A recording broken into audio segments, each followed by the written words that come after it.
Michaelis and Menton derived their equation using which of the following assumption? Rate limiting step in the reaction is the breakdown of ES complex to product and free enzyme. Rate limiting step in the reaction is the formation of ES complex. Concentration of the substrate can be ignored. Non-enzymatic degradation of the substrate is the major step. हम लोगों को बहुत detailing जाने की जरूरत नहीं है क्योंकि हम लोग ये पढ़ चुके हैं। माइकलिस मेंटन के कुछ एजम्पशंस थे, जिसमें पहला एजम्पशन मतलब जो कुछ एजम्पशंस थे उसमें एक एजम्पशन क्या था कि जो सबस्ट्रेट कंसंट्रेशन है वो क्या होना चाहिए, वो क्या होना चाहिए, वो ज़्यादा होना चाहिए।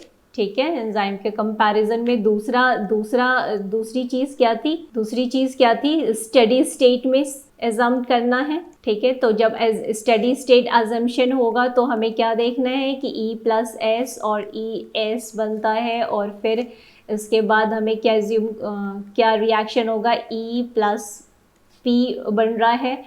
तो ये जो पूरे स्टडीज, तो यहाँ पे क्या हुआ, ES का जो ब्रेकडाउन है वो क्या है, या तो E+S और E+P। तो सारी पूरे रिएक्शन के स्टेडी स्टेट को देखते हुए चलना है, राइट। तो ये सारी चीज़ थी। तो इसमें जो सबसे बेस्ट ऑप्शन होगा वो क्या होगा, rate limiting step in the reaction is the breakdown of ES complex to product and free enzyme. ठीक है, तो ये हम लोग ने रेट कॉन्स्टेंट्स वगैरह की बात की थी। Next, A is converted to E by enzymes EA, EB, EC, ED. The Km in molar values of the enzymes are 10⁻⁻², 4, 5, this respectively. If all the substrates or product are present at a concentration of this and the enzymes have approximately the same Vmax, the rate limiting step will be, यानी सभी का जो Vmax है वो क्या है, वो same है। तो जितने भी एंजाइम्स हैं उनका Vmax सेम है, पर Km क्या है, वो डिफरेंट है। तो अगर Km डिफरेंट है तो जो भी Km जिसका भी Km क्या होगा, सबसे ज़्यादा होगा या कम होगा।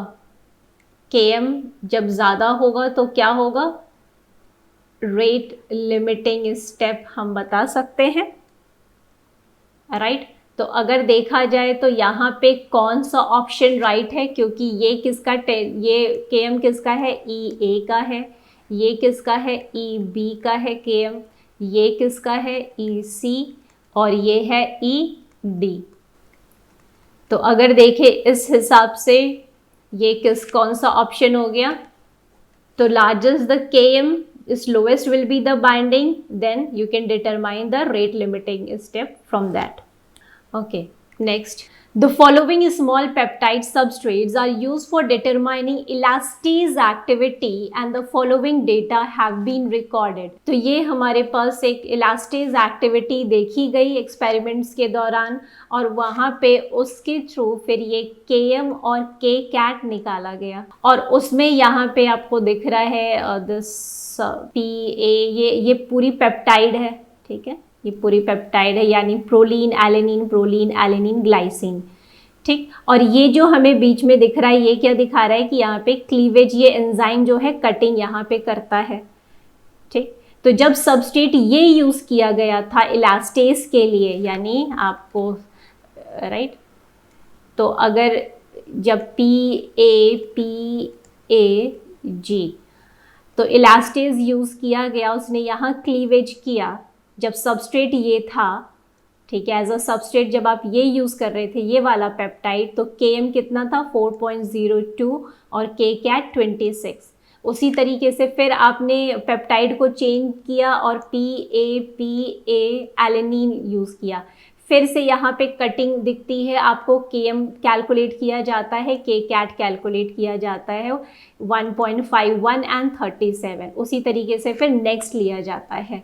तो ये आपको 3 सबस्ट्रेट मिल रहे हैं जहाँ पे इलास्टेज जो है वो एक्ट कर रहा है सभी पे, और उनके Km और Kcat का पता चल रहा है। अब वहाँ पे फिर कुछ इन्फॉर्मेशन दी हुई हैं, ऑब्जर्वेशंस जो हुए हैं, तो इनमें से कौन से जो ऑब्जर्वेशंस हैं वो सही हैं, this you have to answer. और एरो जैसा कि अभी बताया कि क्लीवेज साइट बता रहा है। तो पहला क्या है, PAPAF is digested most rapidly, क्या ये इंफॉर्मेशन सही है? तो हम लोग कह सकते हैं कि हाँ, यहाँ पे km वैल्यू जो है वो बहुत कम है और k कैट ज़्यादा है, ठीक है। और km अगर हम लोग देखें, राइट, तो वो अकॉर्डिंगली क्या आ रही है, ज़्यादा, मतलब भाई कम है कंपैरिजन में सभी के, तो क्या ये सही हो सकता है? तो this can be a correct option, ठीक। दूसरा क्या है, PAPAG is digested most rapidly. तो अगर वो देखा जाए तो कंपैरेटिवली इसके क्या है, यहाँ पे 4 है km एंड दिस, तो क्या होगा, ये ऑप्शन गलत हो गया। थर्ड है, a hydrophobic residue at the C terminus seems to be favoured.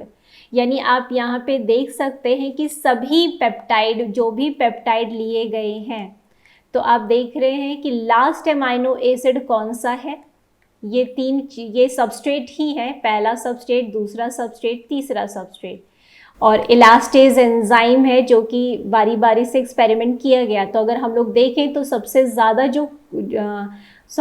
जो हाइड्रोफोबिक रेसिड्यू, यानी ग्लाइसिन भी हाइड्रोफोबिक है, एलेनिन भी है और फिनाइल एलेनिन भी है, ठीक है। ये सभी क्या है, हाइड्रोफोबिक है, और क्लीवेज आपको हर बार यहीं पर दिख रहा है।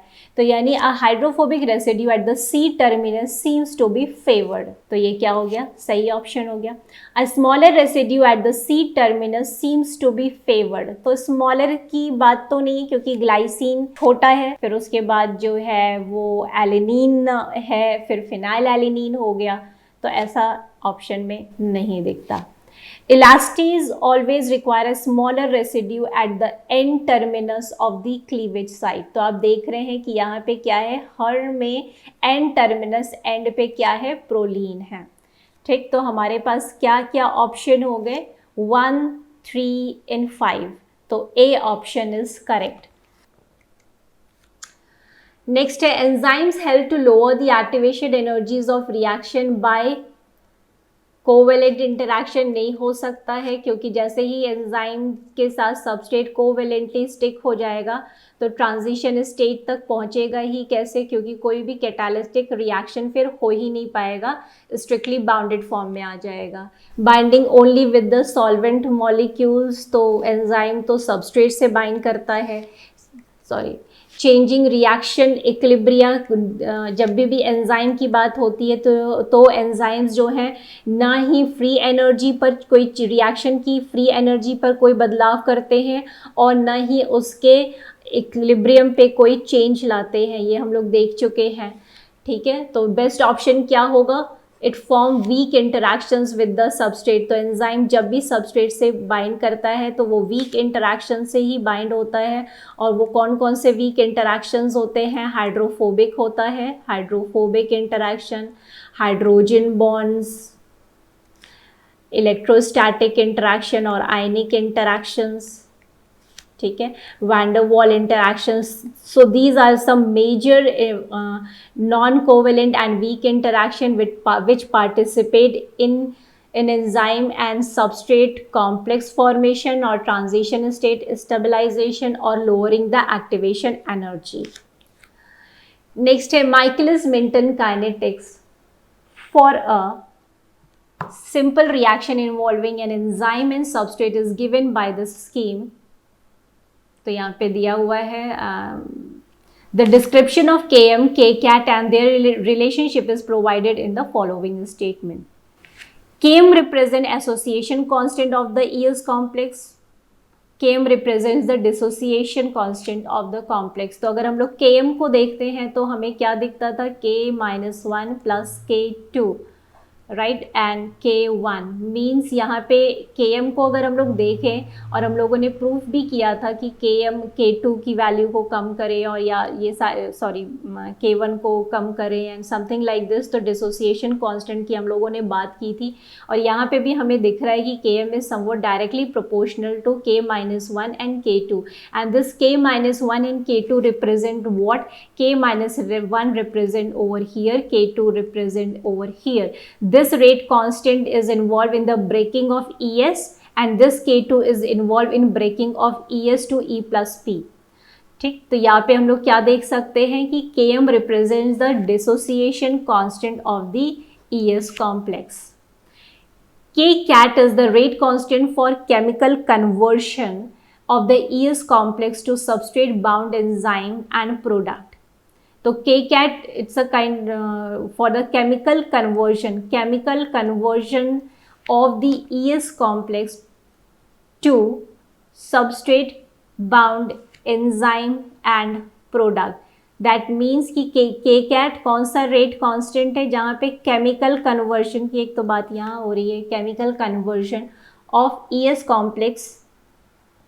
Complex to substrate. ES complex क्या हो रहा है, वो सबस्ट्रेट बाउंड एंजाइम.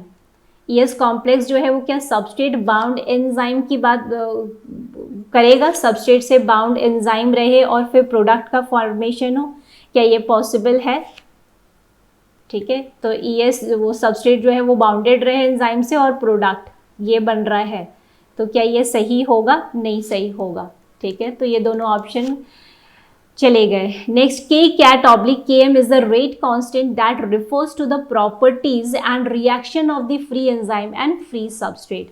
ऑब्वियस सी बात है कि ये हमें कैटालिटिक एफिशिएंसी या स्पेसिफिसिटी कांस्टेंट के बारे में बताता है कि जो फ्री एंजाइम है वो जो है क्या उसकी प्रॉपर्टी है, कितना वो एफिशिएंट है एंजाइम फ्री सबस्ट्रेट से प्रोडक्ट बनाने के लिए. ठीक है, और हम लोगों ने और भी डिस्कशन किया था जिसपे हम लोग देखते हैं कि यहाँ पे हम लोग फ्री एंजाइम और फ्री सबस्ट्रेट की ही बात करते हैं, जो हम लोगों ने एक इक्वेशन की भी बात की थी, तो आप लोग उसको याद रख सकते हैं. So 2 and 4 clear. Okay, enzyme accelerate और reaction by which one of the following strategies. Decreasing energy required to form the transition state, increasing kinetic energy of the substrate, increasing the free energy difference. Free energy पे कोई difference मतलब change ही नहीं होता है, right, तो यहाँ पे वो वाली बात करनी ही नहीं है. Increasing the turn over number of enzymes. So the best option for this will be decreasing energy required to form the transition state, right? तो इतना एनर्जी लग रही थी पर एंजाइम अगर यूटिलाइज हुआ तो एनर्जी कम लगेगी. So this will be the best option है. From the following statements, enzyme enhance reaction rates by a factor of 2 to 10. The activation energy for a reaction is lowered by enzymes. The interaction between enzyme and substrate are hydrogen bonding, hydrophobic and ionic. Substrate concentration does not affect the rate of enzyme catalyzed reaction. Pick the combination with all incorrect statements. So enzyme enhance reaction rates by a factor of 2 to 10. It doesn't make any sense कि हाँ वो particular factor से हर बार वो कर रहा है, तो ये तो वो तो डिपेंड करेगा कितना सबस्ट्रेट कंसंट्रेशन है, what about the enzyme substrate concentration, उस पर उसके एनहांसमेंट या रिएक्शन रेट डिपेंड करता है. तो this option is wrong. The activation energy for a reaction is lowered bye enzyme. Yes, this is true. ये तो लोअरिंग होती ही एक्टिवेशन एनर्जी को कम करता है एंजाइम ताकि ट्रांजिशन स्टेट पे वो जल्दी पहुंच पाए. The interaction between enzyme and substrate are yes, weak interactions. This is correct. Substrate concentration does not affect the rate of enzyme catalyzed reaction, which is wrong, क्योंकि हम लोगों ने जो भी काइनेटिक्स पढ़ रहे हैं या हम लोगों ने जो भी प्लॉट्स को समझा, इक्वेशंस जितने भी देखे, वो सभी जो अगर देखा जाए, चाहे वो Michaelis Menten, Lineweaver, Eadie Hofstee, right, Hanes, वो सारे ही प्लॉट जो हैं वो सबस्ट्रेट कंसंट्रेशन की कहीं ना कहीं बात करते हैं और उसी पर रेट डिपेंडेंट होता है. ठीक है, तो दिस ऑप्शन इज रॉन्ग. तो कौन सा है option? A and D, which is fourth option. ठीक है, तो अभी क्या होता है, कभी कभी बच्चे ये इनकरेक्ट देखते ही नहीं है, जबकि देखिए वो बहुत ही या तो बोल्ड लेटर्स में लिखा होता है, वो आपके एग्जाम्स के दौरान भी वो बोल्ड लेटर्स में लिखा होगा, but you just rush for the correct option, right, और फिर हो जाएगा बी सी, बट क्या है एक्चुअली ए डी. ठीक है, सो दिस मिस्टेक से बचें. Okay, Moving ahead, match the following, match the coenzymes in column 1 serving as transient carriers of specific atoms of functional groups in column 2. ठीक है. So we have discussed lot more in the topic when we were discussing cofactors and all. तो इस question को solve करने के लिए हमें क्या चीज़ें याद होनी चाहिए, हमें जो ये एक प्रैक्टिस होना चाहिए कि हम लोग ये देखते हैं कि हाँ ATP भाई क्या है और उसका क्या वो रोल करता है. ATP भाई को सबस्ट्रेट की तरह एंजाइम के साथ जुड़ा रहता है, को सबस्ट्रेट की तरह बिहेव करता है. एसिडिनोसिल method means it's a kind of table which you can practise, क्योंकि इस पे क्वेश्चन बहुत ही डायरेक्टली बेस्ड आते हैं, तो आपको एक दो भी याद रहेंगे तो आप ऑप्शंस पे पहुंच सकते हैं. ठीक है. कोएंजाइम ए क्या कर रहा है, ट्रांसफ़र करता है, एसाइल ग्रुप्स को ट्रांसफ़र करता है. ठीक है. FAD क्या कर रहा है, इलेक्ट्रॉन ट्रांसफ़र. और NAD की बहुत हम लोगों ने डिटेल डिस्कशन भी इस पर किया था कि ये हाइड्राइड आयन के ट्रांसफ़र पूरा समझा था कि कैसे इलेक्ट्रॉन और उसके लिए ये रिस्पॉन्सिबल है. और हम लोगों ने पैराडॉक्सल PLP क्या करता है, ट्रांसफ़र करता है ना अमाइनो एसिड्स, राइट. उसी तरह बायोटीन पर भी बात आती है कि वो कार्बोक्सिलेशन करता है सबस्ट्रेट का, वो भी ATP डिपेंडेंट, राइट. जैसे अमाइनो एसिड के लिए ये responsible and so on. So this is a very important table जो कि आपके दिमाग में रहना चाहिए. आप एक दो बार इसको प्रैक्टिस ज़रूर करना चाहिए. ठीक है. तो अगर हम लोग यहाँ पे देखें तो जो बेस्ट ऑप्शन है वो हमें क्या दिखेगा अगर हम लोग मैच करते हैं. तो अभी आप लोगों ने जस्ट अभी देख भी लिया है. तो कोएंजाइम ए अभी आप लोगों ने देखा तो वो किससे मैच आउट कर रहा था कि coenzyme A is involve in transferring acyl group. ठीक है. तो और अगर देखें फ्लेविन न्यूक्लियोटाइड की बात करें तो ये किसके लिए रिस्पॉन्सिबल था, अभी हम लोगों ने देखा हाइड्रोजन एटम्स या इलेक्ट्रॉन्स की बात होती है. आप एक हाइड्रोजन बोलिए या क्या बोल सकते हैं, इलेक्ट्रॉन्स की बात कर सकते हैं. ठीक है. तो यह हाइड्रोजन एटम हो गया. फिर हम लोगों ने बात की थी अभी PLP. तो PLP क्या कर रहा था, PLP अमीनो ग्रुप के उसके लिए रिस्पॉन्सिबल था. Thiamine pyrophosphate one is left, तो it is responsible for aldehyde groups. ठीक है. तो अगर आप मैच करें तो which will be the best option, yes 1. So for this the best option is 1. Okay. Similar अगर देखें इसी पर बेस्ड एक और क्वेश्चन आया, अ सेरीन प्रोटीएज, सॉरी ये नहीं है, दूसरा है. A serine protease was tested for its activity on the following peptide substrate of different lengths and sequences. Okay. तो एक सेरीन एंजाइम है. ठीक है. और वो यूज़ किया गया ये सारे सबस्ट्रेट के ऊपर. कौन कौन से, ABCD, ये सेरीन के एंजाइम के लिए ये सभी इसके सबस्ट्रेट हैं. और ये सेरीन कहाँ क्लीव कर रहा है, इस पोर्शन पे क्लीव कर रहा है. ठीक है. द ऑप्टेन, और फिर यहाँ पे काइनेटिक पैरामीटर्स यानी Kcat और Km को निकाला गया. ओके. डिनोट्स, आई थिंक क्या है, denote site of cleavage, I think arrow है ये, arrow denote site of cleavage based on the above data. The following statements are made. Catalytic efficiency Kcat/Km increases with the size of peptide. अब इस चीज़ को, इस statement को आपको check करना है. क्या Kcat Km जो है, यानी हम लोग को ये फॉर्मूला पता है कि कैटालिटिक एफिशिएंसी निकालनी हो तो क्या करते हैं, Kcat डिवाइडेड बाई Km करते हैं. तो वो इंक्रीज हो रहा है जैसे जैसे पेप्टाइड की लेंथ बढ़ रही है. क्या ऐसा है? तो you can check the option कि ये चीज़ ऐसी है या नहीं है. ठीक. तो चलिए चेक करते हैं. तो हम लोग यहाँ पे देख रहे हैं कि ये क्या है, सबसे लंबी चेन क्या है, वो ये है सबसे लंबी चेन. ठीक है. फिर उसके बाद अगर देखें तो भाई ये दोनों हैं ऑलमोस्ट, ये है, फिर सबसे छोटी ये है. तो क्या ऐसा कुछ दिख रहा है कि हाँ Kcat, यानी ये हो गया Kcat Km. ठीक है। उसके बाद और क्या है, ये वाली है, ये हम लोग देख सकते हैं। तो पॉइंट, एक तो ये भी है 6 है और 35 है। तो बी को अगर देखें 0.1 एंड दिस, तो आप लोग अपना ऑब्जर्वेशन देखिए, और ये सबसे छोटी है, ठीक। तो अगर आप एक सबसे बड़ी ले लिया आपने और एक बी ले लिया आपने और एक ये ले लिया, तो अकॉर्डिंगली आपको एक इशारा मिल जाएगा कि के कैट और के एम, आप देख रहे हैं कि किस तरीके से क्या हो रहा है, के कैट की वैल्यू जो है वो इंक्रीज हो रही है, ठीक है, के एम बढ़ रहा है। तो जाहिर सी बात है, अगर आप देखिए कि जो अपर वैल्यू होती है, यानी मान लीजिए ये जो भी यहाँ पे वैल्यू और ये वैल्यू है, तो ये वैल्यू अगर ज़्यादा है, ठीक है, ये वैल्यू अगर ज़्यादा है और ये वैल्यू कम है, ठीक है, तो वैल्यू क्या आएगी, ऑब्वियसली क्या आएगी, ज़्यादा आएगी, ठीक है।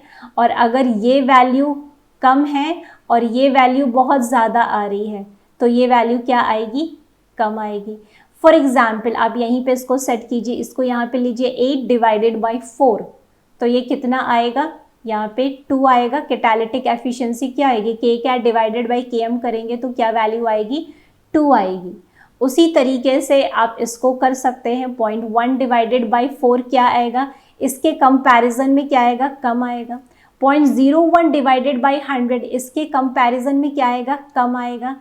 जब तो आप इसका मतलब क्या, इसका मतलब तो यही हुआ ना, छोटी चेन से बड़ी चेन की तरफ जा रहे हैं, तो क्या हो रहा है, के कैट की वैल्यू इंक्रीज कर रही है। तो आप डिवाइड भी कर सकते हैं, के कैट डिवाइडेड बाई के एम, सभी का कर लीजिए, तो आपको एक फ्लो देखने को मिलेगा कि हाँ, छोटी से जब बड़ी चेन होती जा रही है तो कैटालिटिक एफिशिएंसी क्या हो रही है, बढ़ रही है।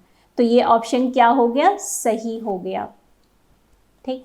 Amino acid at the hydrolytic cleavage position of the peptide is critical for binding of the peptide with the protease. Amino acid at the hydrolytic cleavage position of the is critical for binding of the peptide with the protease. अब आप लोग B option पे आइए, तो B, तो खैर चलिए, अच्छी बात है। Amino acid at the hydrolytic cleavage position of the peptide is critical for binding of the peptide with the proteases. It means ये जो एंजाइम है, जब भी ये कैटालाइज कर रहा है, अब इसको देखना है ये कहाँ दिखा रहा है, यहाँ पे जब कैटालाइज कर रहा है तो जब वो वहाँ पे कटिंग कर रहा है तो उसके पास जो है अमाइनो एसिड कोई होना चाहिए। तो यहाँ वैलिन है, यहाँ एलेनिन है, और तो जो कटिंग हो रही है वो ये जो CO ग्रुप है वो तो वैलिन का ही होगा, CO ग्रुप एलेनिन का ही है, तो वहाँ पे ये CONH2 ऐसे यहाँ पे क्लीव कर रहा है, ये एलेनिन है, यहाँ एलेनिन है। XY तो हमें पता नहीं है यहाँ पे क्या है, पता नहीं क्या है, पर हाँ ये ज़रूर है कि लास्ट में क्या है, कोई ना कोई एक अमाइनो एसिड होना चाहिए जिससे कि ये हाइड्रोलिटिक क्लीवेज जो है, प्रोटीएज एंजाइम जो है वो परफॉर्म कर पाए। तो this option will also be right. C, catalytic efficiency decreases from 3 amino acid peptide to 4 amino acid peptide। तो अगर हम लोग देखें तो ये तो हम लोग पहले ही ऑप्शन से प्रूफ कर चुके हैं कि जब चेन लंबी हो रही है तो कैटालिटिक एफिशिएंसी एंजाइम की बढ़ रही है, और यहाँ पे इन्होंने इसका जस्ट ऑपोजिट कह दिया, यानी कि पहले ही ऑप्शन का ये अपोजिट कहीं ना कहीं कह रही हैं। तो ये ऑप्शन क्या हो जाएगा, गलत हो जाएगा। तो बेस्ट ऑप्शन क्या हो जाएगा, A and B। Some coenzymes that serve as transient carrier of specific chemical groups are shown below। जो अभी जस्ट हमने थोड़ी देर पहले बात की थी उसी पर यहाँ पे बात की गई है। तो हम लोग देखा था टेबल में कोएंजाइम A था, कोएंजाइम A क्या कर रहा था, एसाइल ग्रुप। फ्लेविन क्या कर रहा था, FAD। अब देखिए वहाँ पे हाइड्रोजन दिया हुआ था FAD का, यानी कि इलेक्ट्रॉन प्रोटॉन की बात हो रही थी, ठीक है। तो यहाँ पे अब दो ऑप्शन आप FAD और NAD में कंफ्यूज हो सकते हैं, पर हम लोगों ने डिटेल डिस्कशन किया हुआ है कि NAD जो है, NAD की जब बात होती है तो NAD प्लस हम लोग बात करते हैं। NAD प्लस क्या करता है, एक इलेक्ट्रॉन लेके NAD बना रहा है, फिर NAD जो है एक इलेक्ट्रॉन प्लस एक प्रोटॉन, मीन्स इसको हम क्या कह सकते हैं, 1 हाइड्रोजन, राइट, क्या बना लेता है, NaDH बन जाता है। तो अगर हम लोग पूरा कैलकुलेट करते थे तो क्या आ रहा था, NaD plus 2 electron and 1 proton, तो ये क्या हो गया, 2 electron 1 proton converts to NaDH, this is H, ठीक है, NaDH, that means this is 2 electron plus 1 proton can be termed as what, hydride ion, ठीक है। तो यहाँ पे क्या है, अगर ये चीज़ याद है तो आप क्या कर लेंगे कि ये निकोटिनामाइड डाइन्यूक्लियोटाइड हाइड्राइड आयन की बात आप कह सकते हैं, ठीक है। और FAD के साथ फिर आप क्या चूज़ करेंगे, इलेक्ट्रॉन्स चूज़ करेंगे। पैराडॉक्सिल फॉस्फेट आपको पता है टेबल में भी दिया हुआ था, वो क्या है, अमाइनो ग्रुप, और पिछले क्वेश्चन में भी वो मेंशन था। तो बेस्ट ऑप्शन फिर इसके लिए क्या हो जाएगा, this one, this option will be correct. Next, given below is the product versus time plot of an enzymatic reaction carried out by enzyme X. Which one of the following statement is the correct interpretation of the data? तो यहाँ पे आपके पास graph question में ये वाला दिया हुआ था, ठीक है, ये क्वेश्चन का ही ग्राफ है, राइट, वो दिया हुआ था। तो अब आपको इस ग्राफ को देखना है और ये सारी चीज़ों को जज आउट करना है कि भाई इसमें क्या चीज़ें हो सकती हैं। तो अगर देखा जाए विच वन, हाँ, पहला the Km and Vmax of the enzyme X are 15 and 60 units respectively, ठीक। तो अगर देखा जाए यहाँ पे Km and this is the Vmax, तो क्या ये सही है, 15 और 60 ये सही है? तो this plot is actually wrong representation of Michaelis MM kinetics, that's it, सब चीज़ वो हो जाता है। क्यों? क्योंकि जो MM काइनेटिक्स बताया गया था वो किसके किसके बीच में था, किसके किसके बीच में था, वेलोसिटी और सबस्ट्रेट कंसंट्रेशन के बीच में था। तो आप Km और Vmax की बात कर रहे थे, यहाँ पे प्रोडक्ट और टाइम की बात कर रहे हैं। तो यहाँ पे तो पहली बात ये MM काइनेटिक्स इक्वेशन पे बेस्ड ग्राफ है ही नहीं, तो ना आप Km की बात कर सकते हैं और ना Vmax की बात कर सकते हैं। इतना कुछ अगर आपके दिमाग में एकदम क्लियर है तो then you can go that one is wrong, Vmax is 60 but the Km can not be determined, again this is wrong because Vmax की तो बात ही नहीं है। Km 15, अब देखिए हर बात को इन्होंने अलग 15 but Vmax can not be determined, ये भी गलत हो गया। अब जाके अब आप कहते हैं कि ये तो प्लॉट ही वही नहीं है, तो neither the Km nor the Vmax of the enzyme X can be determined from these data. This fourth option becomes correct.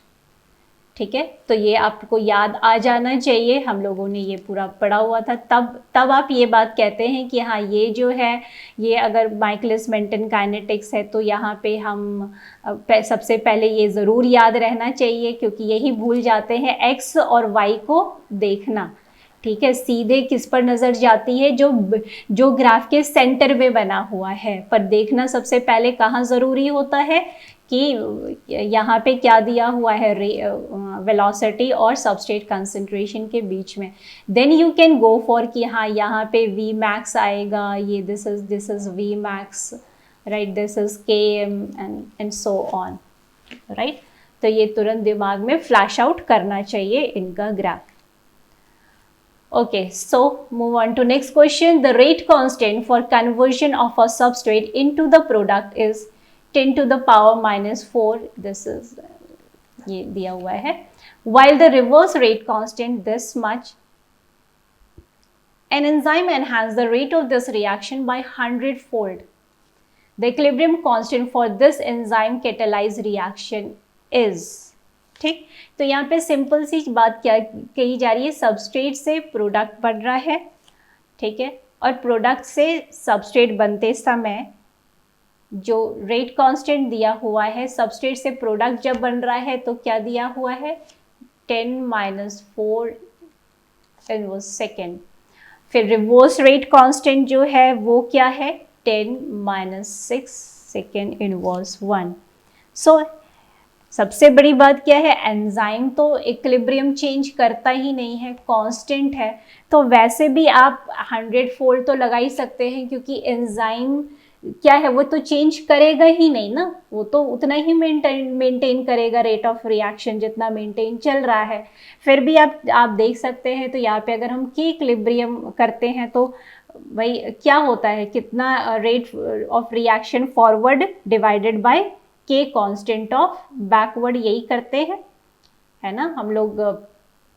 Rate constant of substrate ये हो जाएगा divided by rate constant of product से, जो उसका इस तरीके से लिख सकते हैं।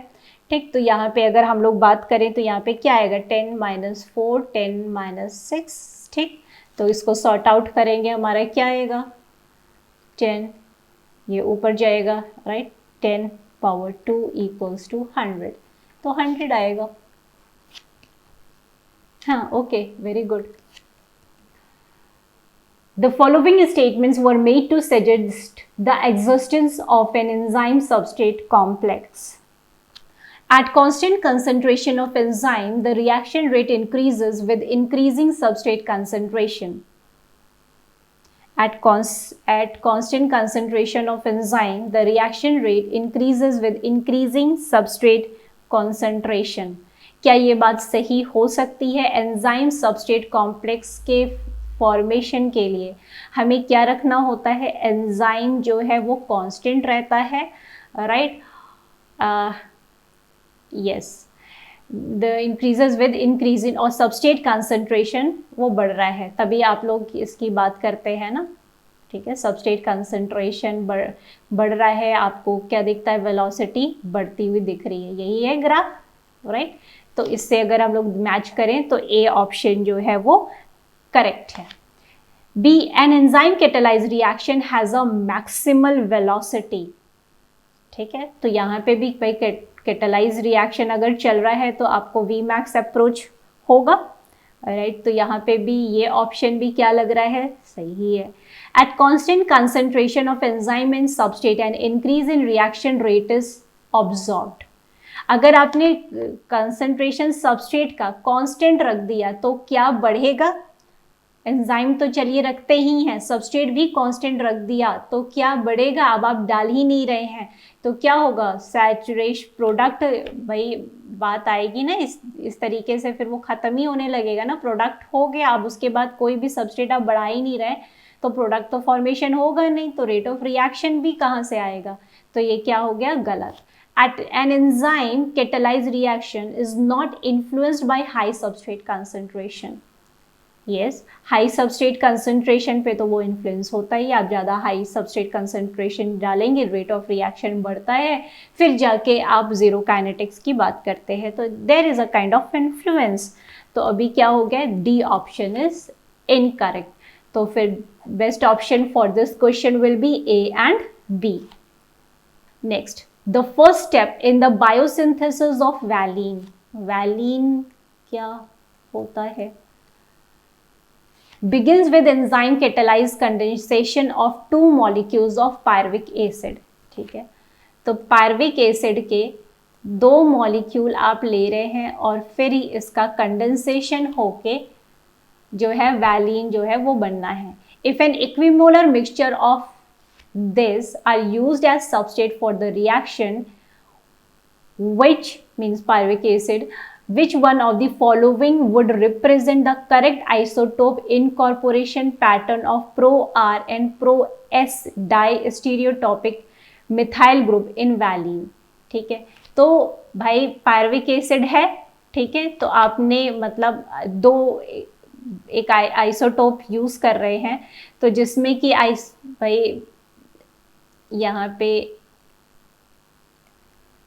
ठीक है, द थिंग इज सिंपल कि आप दो पायरविक एसिड से आप मिथाइल बना रहे हैं, ठीक है। अब आपको यहाँ पे मिथाइल दिख रहा है, मिथाइल ग्रुप दिख रहे हैं, तो अब यहाँ पे बस सवाल सिंपल सा इतना है कि 2 पायरविक एसिड जिनके मिथाइल ग्रुप पर हमने हैवी आइसोटोप्स लगा रखे हैं, ठीक है, कार्बन 13 कार्बन 12 ऐसा हैवी आइसोटोप लगा रखा है, ठीक।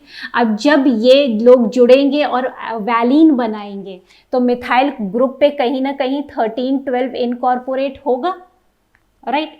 तो इनका कहना है कि भाई हमने एक एंजाइम डाला और ये रिएक्शन कंडक्ट हो रहा है, तो इनका ये पूछना है कि ये जो प्रो आर और प्रो एस, आप एक नाम रख दीजिए, pro R pro S, pro R,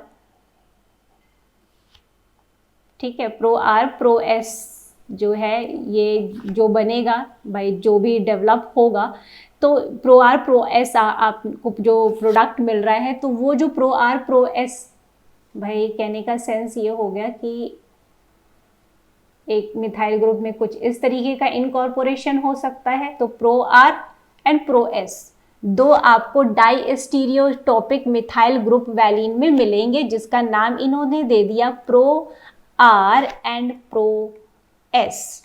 ठीक है, मैं फिर से बोल रही हूँ, the question what is it saying कि दो पार्विक एसिड के मॉलिक्यूल लिया, इन दो पार्विक एसिड मॉलिक्यूल के जो मिथाइल पोर्शन पे क्या कर दिया गया है, हैवी आइसोटोप्स जोड़ दिए गए। जब वो आइसोटोप्स जोड़ के वैलीन बनाएंगे, तो जो वैलीन बनेगा तो वो दो फॉर्म में एग्जिस्ट कर सकता है, एक जो 13 मतलब प्रो आर और प्रो एस। तो pro R pro S means कि 13 और 12 मिथाइल ग्रुप का इनकॉर्पोरेशन। तो इनका कहना है कि क्या क्या रेशियो से बनेगा प्रो आर और प्रो एस। 50% ये बनेगा 13 वाला प्रो आर, फिर और 12 दिस ये बनेगा, फिर 50% 12 ये बनेगा और 13 ये बनेगा। ठीक है, 75% 13 प्रो आर विद 13 मिथाइल, फिर 75% 12 methyl pro S, 25% 12 methyl this, 13 methyl this. अगर आप कॉमन लॉजिक लगाएं तो अगर कोई भी बाउंडेशन नहीं है तो भाई सभी जो है 25 भाई, अब प्रो आर अगर आप कहे तो ये बन सकते हैं ना भाई, CH3 13 CH3 12, फिर प्रो एस बन सकते हैं CH3 13 एंड CH3 12, यानी 25% सभी को चांस होगा ना बनने का, इसमें और कोई तो बाउंडेशन दी नहीं है। तो सिर्फ सिंपल ये एक्चुअली में एक तरह से अ काइंड ऑफ एप्टीट्यूड लॉजिक है। यहाँ पे कोई यहाँ पे एंजाइम काइनेटिक्स नहीं पूछी गई है आपसे, कुछ भी एंजाइम काइनेटिक्स को फैक्टर ये फैक्टर कुछ भी रिगार्डिंग एंजाइम कैटालाइज रिएक्शन भी नहीं पूछा गया है। ठीक है, सिंपल यहाँ से क्या पूछा गया है कि भाई हमने दो ऐसे आइसोटोप डाले, अब बताओ जो प्रोडक्ट बन रहा है वो कितना कितना बनेगा, हाँ कितने कितने रेशियो में। तो आप कहेंगे कि भाई सभी भाई प्रो आर के भी दोनों फॉर्म बन सकते हैं या प्रो एस के भी दोनों फॉर्म बन सकते हैं। ठीक है, तो यहाँ पे ये सी ऑप्शन क्या हो जाएगा, करेक्ट हो जाएगा। आप इसको जिनको थोड़ा सा डाउट भी रह गया तो ये एक एग्जाम्पल के तौर पे आप एक कंटेनर है, अब उसमें रेड ग्रीन ब्लू येलो है ना, 4 तरह की बॉल्स हैं। ठीक है, तो अब आप अगर आपसे बोला जाए कि यहाँ 4 बच्चे आ गए और आप उसको उठाने को दे रहे हैं, आपने और कोई बाउंडेशन नहीं रखा है, तो प्रोबेबिलिटी क्या है कि अगर आप कहें कि सभी लोग 10-10 बॉल उठाना, तो क्या ये ज़रूरी है कि सबको एक ही तरह का बॉल मिलेगा, यानी कोई बाउंडेशन नहीं है तो कोई भी चीज़ बन सकती है। तो सभी के पास ये ऑप्शन है कि वो रेड भी उठा लें, ग्रीन भी उठा लें, येलो भी उठा लें, ब्लू भी उठा लें, राइट। तो कोई वहाँ बाउंडेशन तो है नहीं, इसलिए यहाँ पे भी वही चीज़ है कि यहाँ कोई बाउंडेशन नहीं है, तो फॉर्म्स जो हैं वो 25% सभी के रेशियो में बन सकते हैं। Lineweaver Burk double reciprocal plot is related to Lineweaver Burk double reciprocal plot जो है भाई, उसमें सबस्ट्रेट कंसंट्रेशन भी मेंशन होता है और यहाँ पे दिया हुआ है एंजाइम एक्टिविटी। तो एंजाइम एक्टिविटी का कहने का सेंस क्या है कि हम उस प्लॉट से Km निकाल सकते हैं, Vmax निकाल सकते हैं, तो हम टर्नओवर नंबर निकाल सकते हैं या Kcat निकाल सकते हैं, तो भाई एंजाइम एक्टिविटी हम पता कर सकते हैं। तो इस तरीके से substrate concentration and enzyme activity both. Next is the rate determining step of Michaelis-Menten kinetics is the complex dissociation step to produce product, which is the slowest step also. Okay,